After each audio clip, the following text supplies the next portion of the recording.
大家问千万字，逐工要跟大家做伙来捌一日。有一块囡仔歌是安尼唱：唱讲朋友做伙来拍球，正手拍完换倒手，倒手拍完换正手，大家拢是好朋友。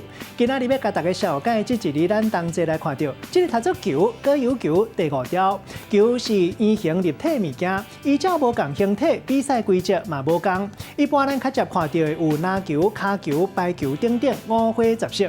其中野球，即嘛有人讲是棒球，若高尔夫球过去有人讲是山球，浪球嘛有人讲洞球，若浪球台有人讲是球场，浪球的所在过去讲是球径，若球类运动场所就是球场，野球场、棒球场，古早嘛有人讲是球步，适合拍球穿的鞋仔就是球鞋。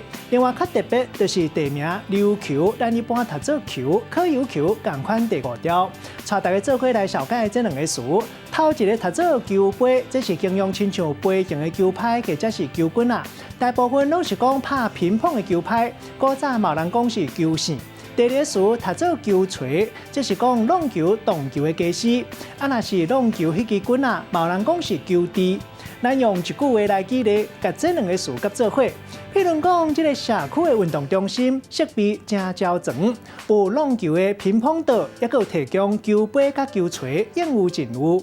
今仔日小解这一日读做球，提供给观众朋友来参考。